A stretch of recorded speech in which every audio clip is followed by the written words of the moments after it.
नेत्र हे भुवन भास्कर नमो नमो।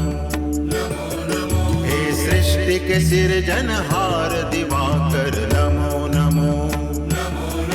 हे सूर्य प्रभाकर नमो नमो। आदित्य विभाकर नमो नमो। हे भानुतिमिरहर नमो नमो। हे रवि भुवनेश्वर नमो नमो।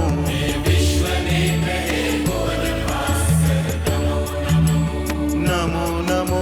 सृष्टि के सिरजनहार दिवाकर नमो नमो। ओम सूर्याय नमो नमः। ओम सूर्याय नमो नमः।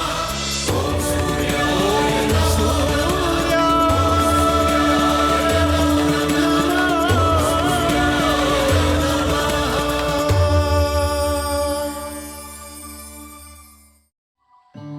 देवी अदिति, यह असंभव है। केवल देवी दिति को प्रसन्न करने के लिए आश्रम की सुविधाओं में परिवर्तन नहीं किया जा सकता। और देवियों, आप सब भी राज परिवार से आई हैं, इसलिए आपको यह समझना आवश्यक है कि किसी भी आश्रम में वो सुविधाएं नहीं मिल सकती जो एक राजप्रसाद में मिलती।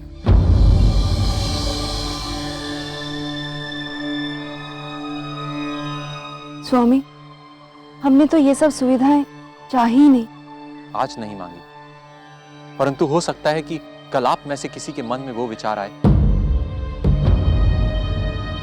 जो आज देवी दिति के मन में आया है। इसलिए मैं आप सबको यह समझाना आवश्यक समझता हूं कि आश्रम का अर्थ है एक ऐसा स्थान जहां पाठ पूजा और ज्ञान प्राप्ति की साधना की जा सके। विलास सामग्री साधना में बाधक होती है। जिन्हें सादा जीवन पसंद नहीं, उनके लिए बड़े बड़े नगर होते हैं, वहां जैसे चाहें वैसे रहें। किंतु आप लोगों से यही प्रार्थना है कि इस आश्रम को नगर बनाने की चेष्टा ना करें।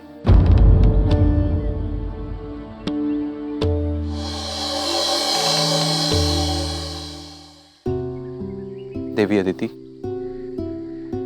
आप क्यों संतप्त सी खड़ी हैं? आपके तो स्वभाव में ही सादापन और परोपकार है। आपने तो प्रसाद में रह के अपना सारा जीवन सादा जिया है। मैं भगवान सूर्यदेव से यही प्रार्थना करता हूं कि आप जैसी सद्बुद्धि सबको प्रदान करें। तुम लोग सन्यासी हो, इसलिए नियमों से बंधे हुए हो, तो हम सन्यासी नहीं हैं, इसलिए ये नियम हमारे लिए नहीं है। किंतु पृथ्वी सम्राट, यहाँ आश्रम में जो भी अतिथि आते हैं वे सूर्यास्त से पूर्व ही भोजन कर लेते होंगे, किंतु हम कोई साधारण अतिथि नहीं हैं। हम पृथ्वी सम्राट हैं। हम पर किसी के नियम लागू नहीं होते।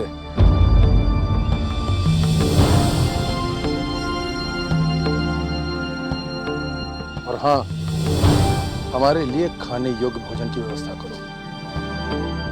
हम ये साधारण भोजन नहीं करते। जाओ।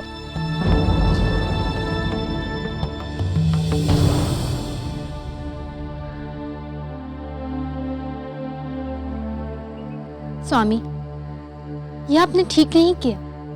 हम यहाँ अतिथि हैं और अतिथि होने के नाते हमारा ये कर्तव्य है कि यजमान के रीति रिवाजों का सम्मान करें और वो हमारे लिए जो भी भोजन का प्रबंध करे हम उसे चाव से खाएं।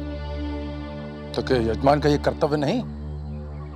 वे अपने अतिथि की सुख सुविधा का ध्यान रखे। क्या महर्षि अत्रि को यह पता नहीं कि उनका अतिथि पृथ्वी सम्राट है? उन्हें हमारी गरिमा के अनुसार हमारे लिए निवास और भोजन का प्रबंध करना चाहिए।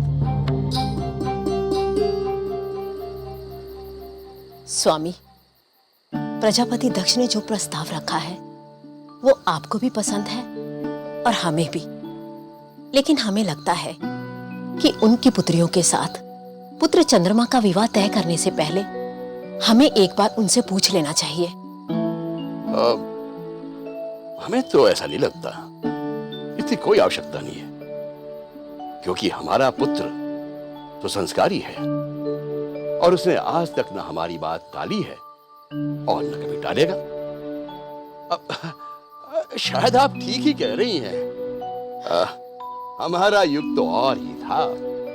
अब आज के युग में किसी युवक की ओर से वचन देने से पहले उससे बातचीत कर लेना आवश्यक है।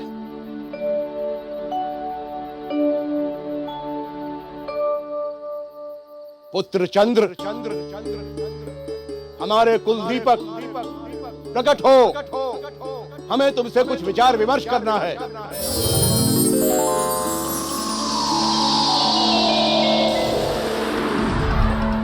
आयुष्मान भव, यशस्वी भव। पुत्र चंद्र, शायद तुम्हें ज्ञात हो कि प्रजापति दक्ष अपनी 27 कन्याओं का विवाह तुम्हारे साथ करना चाहते हैं। ये प्रस्ताव लेकर वो हमारे पास आए हैं। कहो पुत्र, तुम्हें इस विषय में क्या कहना है? पिताश्री, मैं प्रजापति दक्ष का कृतज्ञ हूं जो उन्होंने मुझे इस योग्य समझा, किंतु मैं तो केवल उनकी एक पुत्री रोहिणी से विवाह करना चाहता हूं, अन्य 26 से नहीं। चंद्रदेव,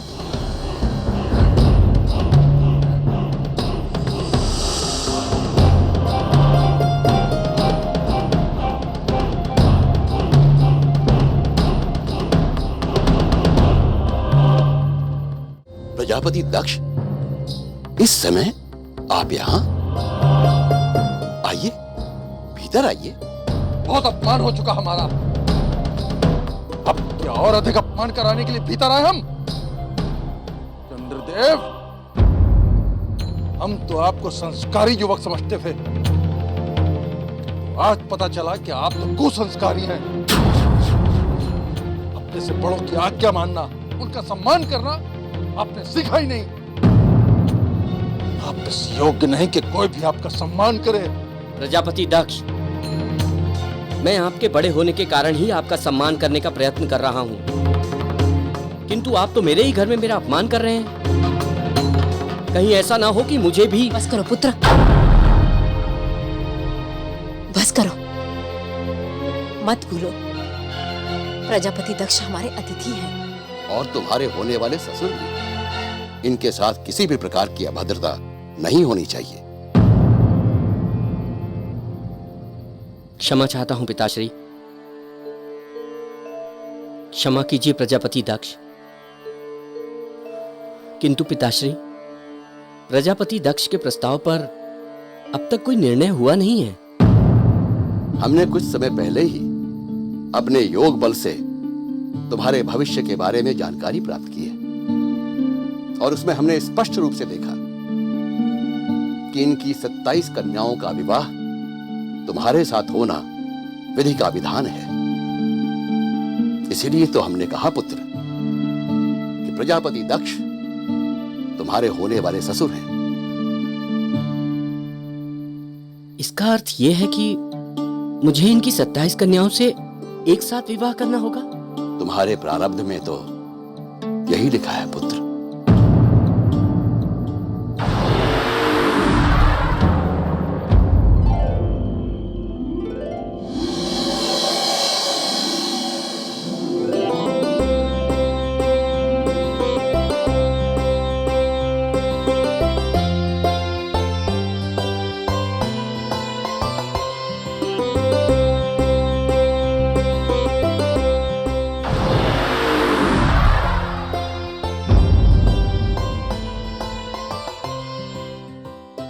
आ गए आप?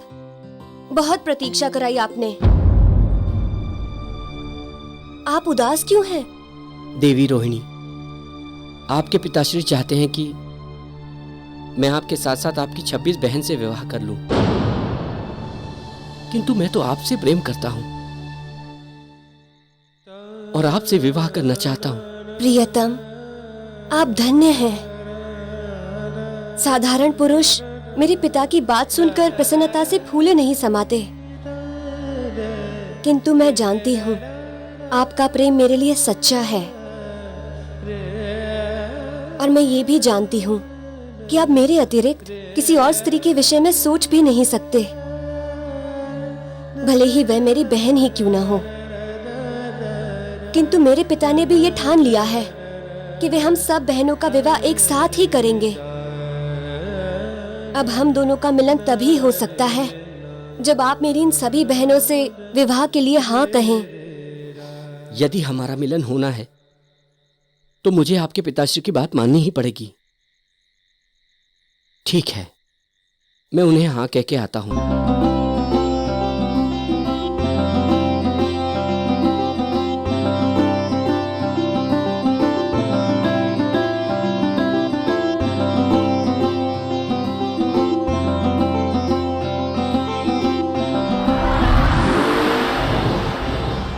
महर्षि अत्रि, आपके पुत्र ने हमारा घोर अपमान किया है। हम यहाँ उपस्थित हैं, उससे बात कर रहे थे, वो अदृश्य हो गया। हम ये अपमान सहन नहीं कर सकते, उसे सम्राट के लिए दंडित करके रहेंगे। हम प्रजापति दक्ष, हम जानते हैं कि आप इस समय बहुत क्रोध में हैं, लेकिन हम निवेदन करते हैं कि आप शांत हो जाइए और धैर्य रखिए। हमने अपने पुत्र को कभी किसी का अपमान करना नहीं सिखाया। यदि वो इस प्रकार यहां से अदृश्य हो गया है तो इसके पीछे अवश्य कोई कारण होगा। कारण वारण से हमें कुछ लेना देना नहीं। हम केवल इतना जानते हैं कि हमारा अपमान हुआ है, हम उसे दंडित करके ही रहेंगे। हम चंद्रदेव को श्राप देते हैं। स्वामी, हम यहाँ अतिथि हैं। यदि यहाँ किसी से कोई भूल हो भी जाए तो हमें चाहिए कि हम उस ओर ध्यान न दें। महारानी वीरणी, हमें नीति मत पढ़ाइए। हम जानते हैं कि हम क्या कह रहे हैं और क्या कर रहे हैं। हम उसे सम्राट के लिए दंडित किए बिना नहीं रहेंगे। महारानी वीरणी को मेरा प्रणाम।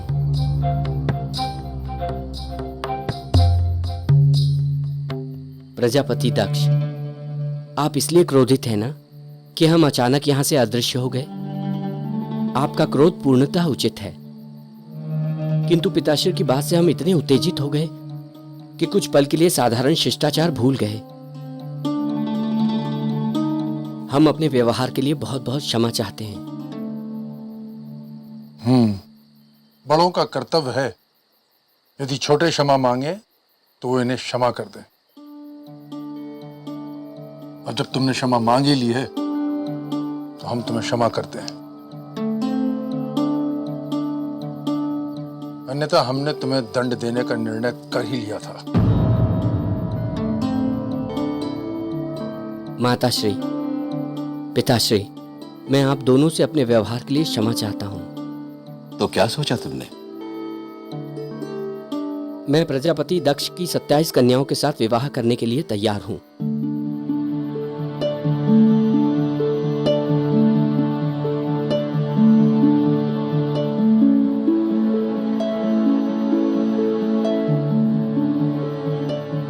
पुत्र चंद्र, हम जानते हैं कि तुम रोहिणी से बहुत प्रेम करते हो, किंतु तुम्हारा विवाह 27 कन्याओं से होने जा रहा है, और वो भी बहनें। जी माताश्री, पहले मैं भी चिंतित था, किंतु देवी रोहिणी से चर्चा के बाद मैं निश्चिंत हो गया हूं। ये तो बड़ी अच्छी बात है पुत्र, पर हमारी एक बात सदा याद रखना, तुम्हारे जीवन में तुम्हारी सभी पत्नियों का स्थान एक समान रखना। जरा भी भेदभाव हुआ तो समस्याओं का कारण बन सकता है। जी माताश्री, मैं ध्यान रखूंगा, किंतु अभी आप मुझे चंद्रलोक लौटने की आज्ञा दें।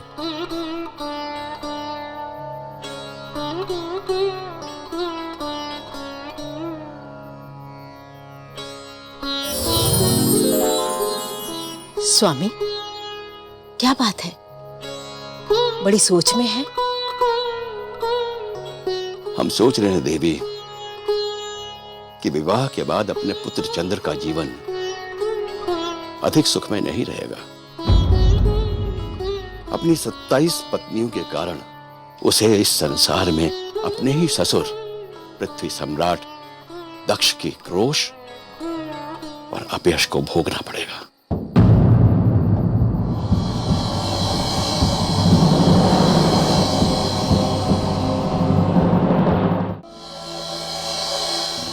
महामंत्री ने तो कहा था कि पिताश्री शीघ्र ही आ जाएंगे, परंतु वे अब तक नहीं आए। न जाने कहाँ रह गए हैं। और अब उन्हें क्या आवश्यकता है किसी के आश्रम में जाने की?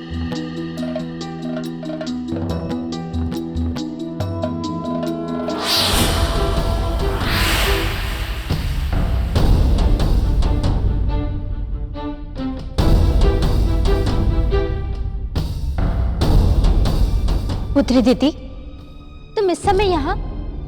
ऋषिवर कहाँ है? वे मेरे साथ नहीं आए हैं। तो क्या तुम अकेली आई हो? आप तो ऐसे कह रही है जैसे मैंने कोई अपराध कर दिया है। पुत्री दीदी, विवाह के बाद पहली बार जब कन्या अपने पिहर आती है तो उसके पति का या उसके परिवार के किसी एक सदस्य का उसके साथ होना आवश्यक होता है। आप तो सदा मेरे व्यवहार में कमियां निकालती रहती हैं। मैं जो भी करती हूँ आपके अनुसार तो वो अनुचित ही होता है। अनुचित को अनुचित ही कहा जाएगा। तो आप क्या चाहती है?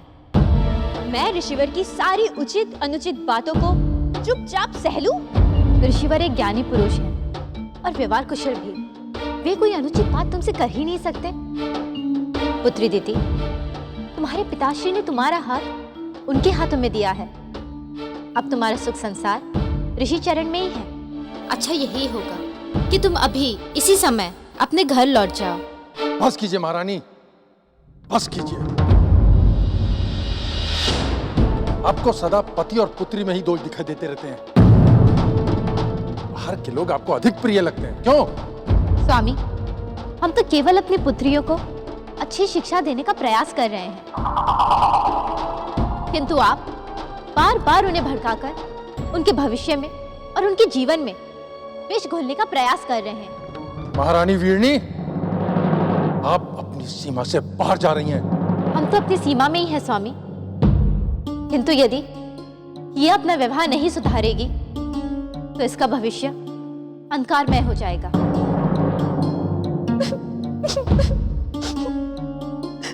पिताश्री, मेरी इस दुर्दशा की उत्तरदायी वो दुष्टा कुलघातिनी अदिति ही है। अदिति,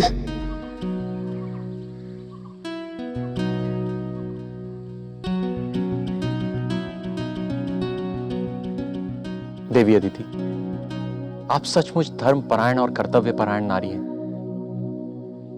पृथ्वी सम्राट दक्ष की पुत्री होने के बाद भी आपने स्वयं को इस आश्रम में इस प्रकार ढाल लिया मानो आप सदैव आश्रमों में ही रही हो। पति सेवा के सारे आदर्श आपने चित्तार्थ कर दिए देवी। हमें प्रसन्नता हुई ऋषिवर।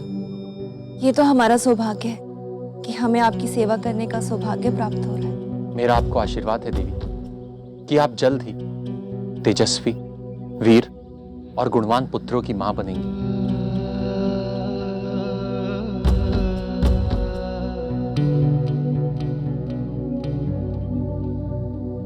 हम धन्य हुए ऋषिवर, किंतु हमारी आपसे एक ही विनती है। क्या चाहिए देवी? ऋषिवर, हमारी विनती है कि आप दीदी को क्षमा करके इस आश्रम में वापस बुला लीजिए। आपके सरल स्वभाव की प्रशंसा करनी होगी देवी। देवी दीदी ने आपका कितना अपमान किया, किंतु फिर भी आप उनका भला सोच रही हैं। किंतु देवी दीदी स्वयं यह आश्रम छोड़कर गई थी